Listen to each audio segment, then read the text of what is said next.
Hello folks, this is Ray Hansen from Kidder Advisors with an educational economic update for June 2018. In this month's video, I'll discuss some of the major headlines that influence markets in May, and I will also provide insight into what these developments could mean for you as an investor. At the end of this video, please stay tuned for a required disclosure statement. Geopolitical headlines continued to affect markets in May as investors tracked a number of scenarios. For example, uncertainty surrounding the historic U.S.-North Korea summit affected stock performance as investors tried to determine whether or not it would take place. Investors also watched as trade tensions between the U.S. and China amplified, with each country threatening tariffs on the other. The tension then calmed as the countries released a joint statement saying that they would work to substantially reduce the United States trade deficit with China.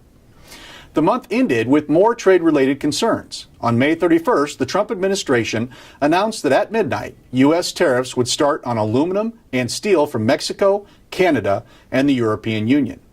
In reaction, the Dow dropped more than 250 points. Despite the backdrop of political fluctuations, all three major U.S. indexes ended the month in positive territory. The S&P 500 gained 2.2%, the Dow added a little over 1%, and the NASDAQ leapt forward 5.3%. As the month came to a close, we received a number of reports that indicated the economy continues to grow. In particular, the latest data shows that consumer spending jumped more in April than analysts had expected. Inflation also hit the Federal Reserve's target level for the second month in a row. Examined together, these two details led economists to increase their forecast for the economy's growth in the second quarter.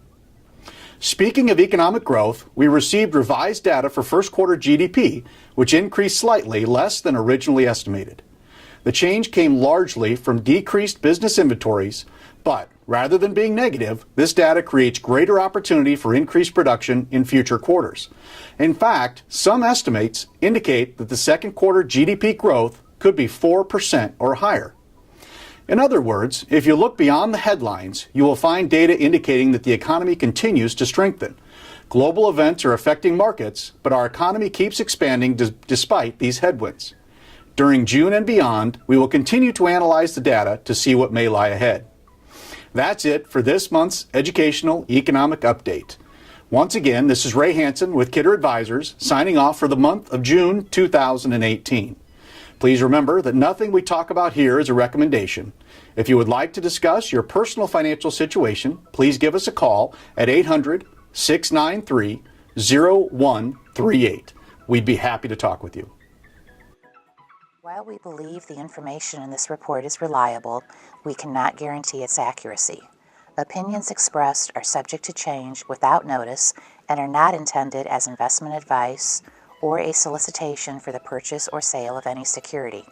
Please consult your financial professional before making any investment decision. Investing involves risk, including the potential loss of principal. No investment strategy can guarantee a profit or protect against loss in periods of declining markets. The indices mentioned are unmanaged and cannot be invested into directly. Past performance does not guarantee future results.